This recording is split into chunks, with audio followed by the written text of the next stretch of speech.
Hello all, నేను doctor Aishwarya. So ఈ వీడియోలో మనం జిమ్ చేయటం వల్ల హెయిర్ లాస్ అవుతుందా, బాల్డింగ్ అయ్యే ఛాన్సెస్ అనేవి ఎంతవరకు ఉంటాయి అని చూద్దాం. సో జనరలీ జిమ్ చేయడం స్టార్ట్ చేసినప్పుడు మేల్స్ కానీ ఫీమేల్స్ కానీ ఇనీషియల్గా హెయిర్ ఫాల్ అవుతుంది. హెయిర్ ఫాల్ అయ్యే ఛాన్సెస్ అనేది కాస్త ఉంటుంది. That is because of a sudden change in life style.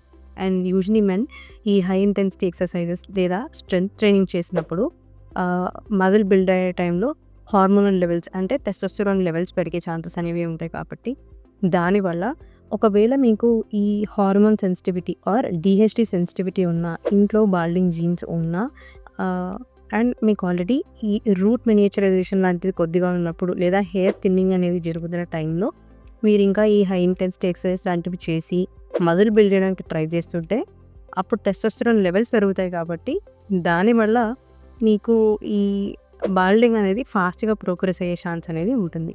That is because you're already DHT sensitive.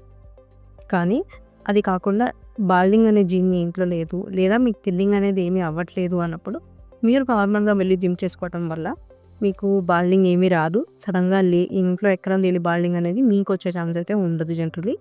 కానీ మీరు నార్మల్గా జిమ్ చేయడం వల్ల జనరలీ మీకు ఈ బాల్డింగ్ అయ్యే ఛాన్స్ అనేది ఉండదు.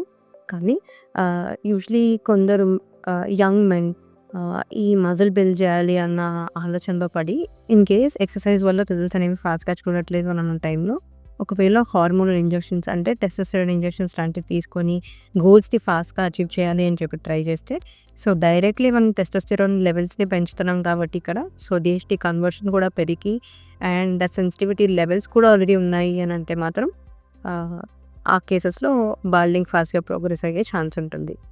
అండ్ ఆల్సో మరి ఒకవేళ ఇంట్లో బాల్డింగ్ జీన్ ఉంది అండ్ ఆ టైంలో ఇంకా అసలు మరి వర్కౌట్స్ ఏమీ చేయకూడదా అంటే definitely no. Health is really important and having a fit body is really important. But hair is equally important కాబట్టి సో మనం ఈ టెస్టోస్టెరాన్ డిహెచ్డిగా కన్వర్ట్ అయ్యి మనకి వెళ్ళి రూట్స్ దగ్గర బైండ్ అయ్యి మనకి మినియేచరైజేషన్ కానీ లేకపోతే హెయిర్ థిన్నింగ్ కానీ జరుగుతూ ఉంటుంది. కాబట్టి ఆ ప్రాసెస్ని ఆపడానికి ఈ ఇన్హిబిటర్స్, ఈ హార్మోన్ యాక్షన్ అనేది రూట్ దగ్గర జరగకుండా చేసే కొన్ని ఇన్హిబిటర్స్ వాడడం వల్ల మనం ఈ ప్రాబ్లమ్ని తగ్గించవచ్చు అనమాట. But at the same time two high intensity workouts చేస్తుంటే అది ఎంతవరకు హాల్ట్ చేయగలుగుతాం అనేది కూడా చెక్ చేసుకోవాలి. సో వీలైనంత వరకు ఎక్సర్సైజెస్ చేస్తూ and at the same time మీ టెస్టోస్టెరాన్ లెవెల్స్ కాస్త బాగా ఎక్కువ డిహెచ్డిగా కన్వర్ట్ అయ్యి అండ్ రూట్స్ని మినియేచరైజేషన్ అవ్వకుండా ప్రాపర్గా మెడికేషన్ వాడుతూ అండ్ అప్పుడప్పుడు అవసరమైతే కొన్ని at office treatments like maybe జిఎఫ్సీసా లేదంటే ఇంక వేరే ఏం ట్రీట్మెంట్స్ అవసరమో అని చెప్పి చూసుకొని అవి ఫాలో అవుతూ హ్యాపీగా జిమ్ అయితే చేసుకోవచ్చు. సో డైరెక్ట్లీ మీకు ఎలాంటి జీన్ లేనప్పుడు జస్ట్ వర్కౌట్ స్టార్ట్ చేయడం వల్ల మీకు బాల్డింగ్ అయితే జరగదు. కానీ ఇంకా బాల్డింగ్ జీన్స్ ఉన్నప్పుడు మాత్రం ఈ బాల్డింగ్ ఫాస్ట్గా ప్రోగ్రెస్ అయ్యే ఛాన్స్ ఉంటుంది. ఒకవేళ మీరు మరీ హై ఇంటెన్సిటీ వర్కౌట్స్ చేస్తూ హెయిర్కి ఎలాంటి కేర్ తీసుకోకపోతే. ఐ హోప్ మీకు ఈ వీడియో క్లియర్గా జిమ్ అనేది చేసుకోవచ్చా లేదా అనే విషయం క్లారిటీ ఇచ్చిందని అనుకుంటున్నాను. If you still don't understand something, please let me know in the comments.